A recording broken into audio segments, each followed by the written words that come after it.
Tu en as marre de souffrir des maladies. Ça tombe bien, il est l'esprit de vie. Celui qui redonne la vie à ton corps mortel par sa présence à l'intérieur de toi. Il n'est pas en toi pour faire de la décoration. Non! Il est là pour rendre la vie. Une des choses que j'ai compris, ça veut dire, tu vois, rendre la vie à ton corps mortel, ça ne veut pas forcément dire que tu vas guérir. Mais ça veut dire que tu auras la vigueur pour faire tout ce que tu dois accomplir. Oh non, non, tu n'as pas envie de dire amen, bien aimé, soyons honnêtes. Parfois, non, soyons honnêtes, Dieu ne te guérit pas de tout. Mais même quand il ne te guérit pas de tout, parce que Dieu reste souverain. Il y a des gens qui guérissent, il y a des gens qui ne voient pas la guérison. Mais que tu vois la guérison ou pas, tu reçois comme Paul la parole de consolation qui te dit: ma grâce te suffit, ma puissance s'accomplit dans la faiblesse. Et tant que tu vas rester dans ce corps de terre, tu vas faire ce que je te demande de faire. Malade ou pas, tu accompliras ta destinée. Ce corps n'est que la maison dans laquelle tu habites. Il y a des maisons qui sont en bon état, il y a des maisons qui sont endommagées, qu'importe. Ce qui compte, c'est que tu accomplisses, toi, esprit, le but, et tu l'accompliras. Tu veux que je te dise Dieu guérit tout le monde, mais tu sais que c'est faux. Jésus a vécu, Jésus est reparti, mort, enseveli, ressuscité, monté au ciel. Il y avait encore des malades sur la terre. Les apôtres ont fait tout le ministère. Il y avait encore des malades sur la terre. Il y en aura toujours. Il est l'esprit de vie qui te donne la vigueur et la capacité, la force de faire ce qu'il te demande il te demande de faire. Que cette force soit expérimentée, attestée dans ta vie. Il est tout. On parle de lui en vérité tout le temps. Et parler de lui tout le temps, c'est une interpellation, une invitation à vivre la Pentecôte. Oh Saint-Esprit, merci. Nous exhortons chacun à frapper, à continuer de frapper jusqu'à ce qu'il ouvre la porte. Et quand il ouvre la porte, il se produit ce qu'on appelle l'effusion, le relâchement, le déversement. Hey! Bien-aimé, tu vas expérimenter ce déversement comme jamais auparavant. Quelqu'un dit amen. Il est déjà le centre. Peut-être pas pour ton voisin, mais pour ta voisine et ton voisin et moi. Il est notre tout. Et ça se voit, ça s'entend, ça se constate. Tous les gens qui écoutent le pasteur Ivan ou le pasteur Yves, ils disent: mais ces gens-là, on dirait qu'ils sont tombés dedans. Hein? Ils ont été immergés dedans. On dirait qu'ils... Et puis du coup, même tous les enfants de la maison Impact Centre Chrétien qui ont capté le même ADN, quand tu les entends, quand ils commencent, ils reconnaissent leur incapacité. Tu les entends. Ça peut sembler monotone. C'est pas qu'ils n'ont pas d'autre chant, mais ils chantent ce qui monte en eux. Tu les entends. Honoré, tu es honoré, tu es honoré, tu es honoré. Oh Saint-Esprit, désiré. Oh, tu peux mettre la gamme habituelle si tu veux. Tu es désiré. Toi, il ne chante pas. Il soupire après lui. Désiré, tu es désiré. Tu es désiré. Ils font pas ça à l'église seulement, non. Ils font ça dans la rue, à la maison, en allant au travail, avant d'ouvrir l'ordinateur, pour commencer à travailler, pour commencer à résoudre des équations complexes, avant de faire les études, avant des examens de mathématiques. Tu es attendu, je ne peux rien sans toi. Attendu, Seigneur, tu es attendu. J'ai besoin de toi. Esprit d'intelligence supérieure, esprit de sagesse, tu es attendu, oh Saint-Esprit. Tous les gens qui font ça, dans les différents domaines, avant de chanter, avant de travailler, dans le domaine de ton appel, c'est pas le dimanche à l'église, c'est dans le monde là-bas, là où il y a des géants, là où il y a des solutions, là où le monde a besoin de solutions. Dans le monde dehors, le monde n'a pas besoin que tu dises Jésus t'aime. Le monde a besoin de solutions. Tu n'as pas été employé pour dire Jésus t'aime. Tu as été employé pour résoudre des problèmes de la société.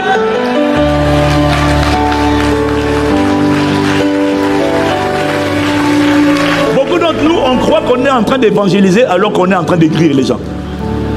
On est en train de frustrer des gens, de frustrer des employeurs. Boss, chef, Jésus m'a dit de vous dire qu'il vous aime ce matin. Est-ce que j'attendais de toi que tu fasses? Tu l'as fait? Vous pouvez m'aider? Mais pourquoi tu ne demandes pas au Paraclétos de t'aider et d'amener la solution que le Paraclétos t'a donnée, afin que ton patron dise: wow, ça vient d'où? On n'a jamais découvert ça, on n'a jamais entendu parler de ça. C'est après ça que ton chef te demandera d'où est venue une telle sagesse. Là seulement tu pourras lui parler de la source de ta sagesse, et là il voudra entendre parler de ton Jésus. Avant ça, il n'a pas envie d'entendre parler de ton Jésus. Parce qu'on n'a pas compris c'est quoi l'évangélisation. On ne comprend pas. On offense plus les gens quand on leur donne envie de s'intéresser à nous. Tant que tu n'es pas un prodige, le monde ne s'intéresse pas à toi. Ok, tu n'as pas envie d'écouter ça. Ok. Marabo. Mais toi, ton cas est différent parce qu'on va voir en toi un prodige, un miracle et un signe dans son époque et dans sa génération. Ah bien aimé, si c'est à toi que je parlais, tu as raté une bonne occasion pour dire amen. Et la qualité de ton amen détermine la qualité de cette grâce relâchée sur ta vie. Il est déjà le centre de nos priorités. Il est la personne la plus importante. Pour nous, Impact Centre Chrétien, c'est le maître, c'est le boss. Notre soupir, ça a toujours été qu'il soit dit à notre sujet, car il a plu au Saint-Esprit et à nous. Il est celui de qui nous prenons les ordres. On ne fait rien sans lui. C'est notre secret. Et c'est le secret de ce que tu verras demain. Des témoignages que tu verras demain. Ne dis jamais ils sont brillants, c'est la chance. Non, c'est pas la chance, c'est l'esprit. Ça s'appelle être conduit par l'esprit, marcher sur sa parole. Que cette grâce soit ton expérience à toi aussi au nom de Jésus. Donne-moi amen. On parle déjà de lui, voilà pourquoi c'était délicat, bizarre de parler aujourd'hui quelque chose dont je parle tous les jours, d'un sujet dont je parle tous les jours. Mais il m'a dit qu'il est bon néanmoins de profiter du jour de commémoration de sa venue. Il est bon de profiter du jour de Pentecôte pour rappeler c'est quoi la Pentecôte. Parce que toutes les nations occidentales, là pour la plupart, qui ont du moins le calendrier chrétien, sont en train de célébrer le week-end de Pentecôte. Et les chrétiens et les inconvertis pour la plupart. Les chrétiens pour la plupart aussi. Les inconvertis, tous, ne savent pas ce qu'on célèbre à Pentecôte. Tout le monde dit week-end de Pentecôte, personne ne sait c'est quoi la Pentecôte. Voilà pourquoi c'est bon d'en parler. Quelqu'un dit amen. Parce que célébrer la Pentecôte, c'est quoi? Célébrer la Pentecôte, c'est célébrer le retour de Dieu sur terre dans un être humain. C'est le retour de Dieu à l'intérieur. Dieu est déjà sur la terre. Il est omniprésent, omniscient. Mais Dieu, depuis la chute d'Adam, avait quitté l'homme. Dieu est de retour sur terre. La Pentecôte est l'occasion pour nous, enfants de Dieu, de rendre grâce au Père et de rendre gloire à Jésus pour le don magnifique du Saint-Esprit. Amen. La Pentecôte est pour nous l'occasion, exactement comme Jésus, d'annoncer à tous les êtres humains: repentez-vous, changez l'attitude, car le règne de Dieu, Jésus a dit, il est proche. Nous disons, il est arrivé. Ah, t'arrêtez de mon occasion. Dieu est de retour sur terre dans les êtres humains. Ah, avant ça, on ne voyait que le diable, on ne voyait que les démons, on ne voyait que les esprits d'impudicité, de masturbation, de colère, de rejet, d'impudicité. On ne voyait que les esprits de mort. Avant ça, on ne voyait que Satan dans les êtres humains. Dieu, à la Pentecôte, is back. Il dit, moi aussi, je reviens prendre possession de mon palais. C'est moi qui l'ai créé, tu es un voleur. Le voleur ne vient que pour égorger, dérober ou détruire. Je viens dégager le voleur et reprendre possession à l'intérieur de ma création, afin qu'on voit mon image et ma ressemblance. Voilà pourquoi tu seras beau et belle à voir. Ah, quelqu'un me donne un meilleur amen. Oh. La Pentecôte est l'occasion pour nous de dire aux hommes, repentez-vous. Changez l'attitude. Matthieu 3. N'attendez pas que je donne le verset, que je dise à l'écran. Mettez-le, je vous en supplie, je vous ai donné les textes.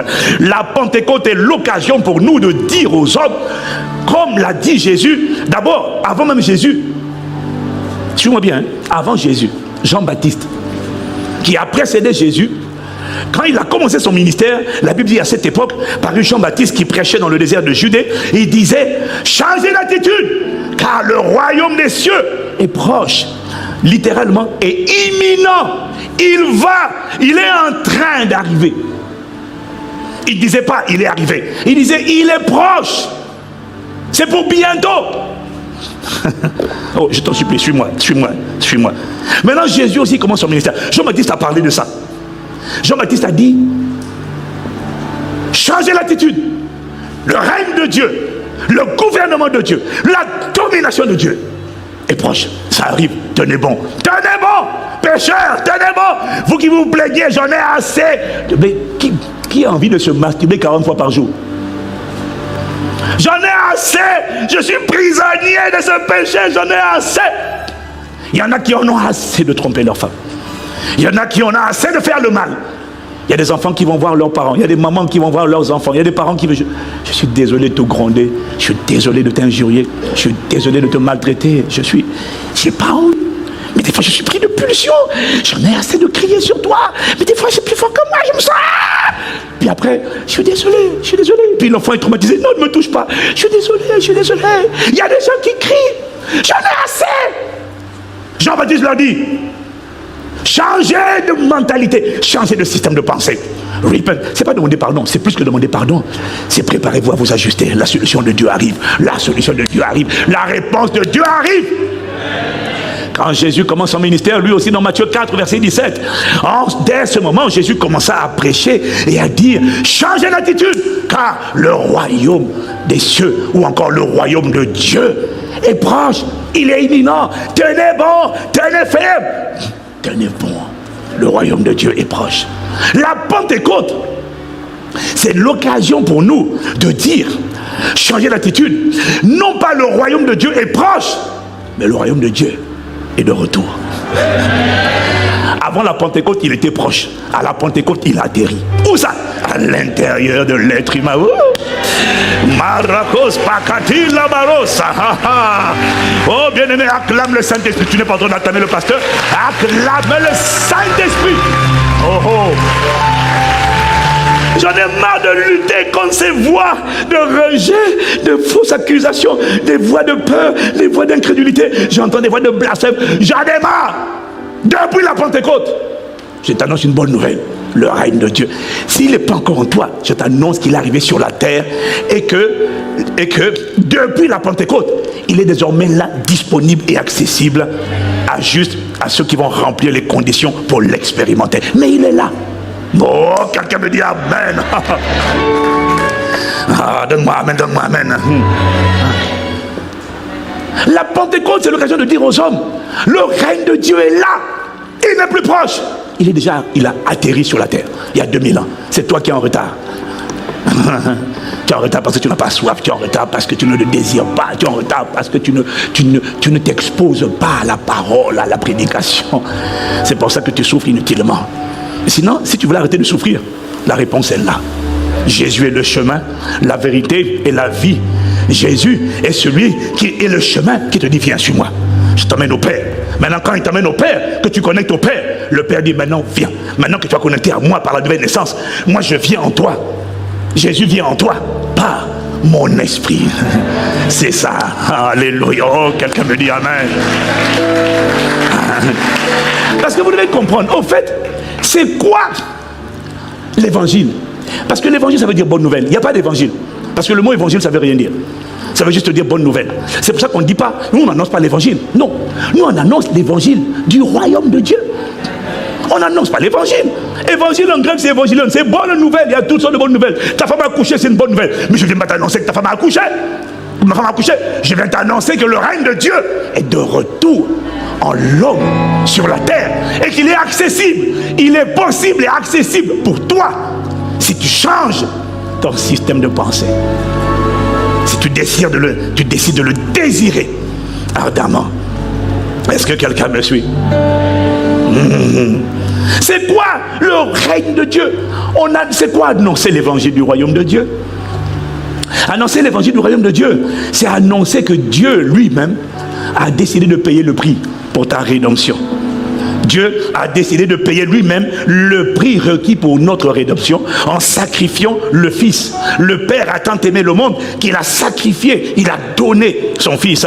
Annoncer la bonne nouvelle du royaume de Dieu, c'est annoncer aux hommes que le prix a été payé pour que tu ne sois plus séparé de Dieu, que tu ne sois plus mort spirituellement, mais que tu sois réconcilié par le sang de Jésus. Le prix a été payé pour que à ta mort, tu n'aies plus à aller en enfer, tu n'aies plus à aller dans le séjour des morts, mais que à ta mort physique, tu ailles directement dans la présence de Dieu, dans la gloire, la félicité pour l'éternité. Le prix a été payé, le sang a été versé. Annoncer l'évangile du royaume de Dieu, c'est annoncer aux hommes, aux êtres humains, que Jésus-Christ a pris ma place et qu'il m'a donné sa place, sa vie, ses privilèges, son héritage. La Bible dit dans Ésaïe 53 plutôt. La Bible dit, Ésaïe 53 au verset 3, verset 5. Mais on peut commencer au verset avant. Mépriser et abandonner des hommes. Hein, c'est ça? Homme de douleur et habitué à la souffrance, semblable à celui dont on détourne le regard. Nous l'avons dédaigné, nous n'avons fait de lui aucun cas. Pourtant, cependant, ce sont nos souffrances qu'il a portées. C'est de nos douleurs qu'il s'est chargé. Nous l'avons considéré comme frappé de Dieu, puni, humilié. Mais il était brisé pour nos péchés. Il était brisé, il était blessé pour nos péchés, brisé pour nos iniquités. Et le châtiment qui nous donne la paix est tombé sur lui. Tu n'as plus besoin de souffrir et d'endurer parce que Jésus-Christ est devenu celui qui n'a point connu le péché. Dieu l'a fait devenir péché pour nous afin que nous devenions en lui justice de Dieu. L'agneau, il est l'agneau de Dieu qui ôte le péché du monde. Dieu l'a frappé pour que tu ne sois plus jamais frappé. Désormais, sois réconcilié avec Dieu parce que tu es un être spirituel, bien-aimé. Tu es un être spirituel, croyant ou incroyant, converti ou inconverti. Tu es un être spirituel qui est en train d'avoir une expérience physique dans un corps physique, mais il y a un rendez-vous incontournable de tous les êtres humains qui s'appelle la mort, où ce corps retournera à la poussière. Cet esprit-là, l'esprit qui habite à l'intérieur, retournera auprès de Dieu. S'il n'est pas réconcilié avec Dieu pendant qu'il est sur la terre, s'il n'est pas ramené, réconcilié avec Dieu par la nouvelle naissance, alors s'il reste séparé de Dieu, il est spirituellement mort. Et s'il meurt dans cet état de mort spirituelle, il connaîtra la mort éternelle, la séparation définitive d'avec Dieu dans l'éternité. Et là, il n'aura pas d'autre endroit pour lui que l'enfer. Je te supplie, ne méprise pas un si grand salut. C'est ça, annoncer l'évangile du royaume de Dieu, c'est annoncer aux hommes que Dieu lui-même a pourvu au sacrifice. Tout ce qu'il te demande de faire, c'est reviens à moi. Dieu vous bénisse. J'aimerais vous remercier d'avoir assisté à cet enseignement puissant. Et j'aimerais simplement vous dire ceci. Ne laissez plus les excuses vous éloigner de ce que Dieu attend de vous. Personne n'est parfait et Dieu ne cherche pas des personnes parfaites. Il cherche des cœurs disponibles et prêts à lui faire confiance. Si Dieu vous appelle aujourd'hui, ne remettez pas cela à demain. Faites un premier pas, même s'il est petit, et laissez Dieu vous transformer jour après jour. Comme il est écrit dans Jacques 1 verset 22, mettez en pratique la parole et ne vous contentez pas de l'écouter. J'espère que ce message nous encouragera tous à grandir dans notre marche avec le Seigneur. Et si cette réflexion vous a parlé, dites-moi en commentaire ce que vous en retenez. Continuons aussi à méditer la parole de Dieu ensemble afin de lui ressembler chaque jour davantage. Que Dieu vous bénisse abondamment. Nous nous reverrons dans une prochaine vidéo.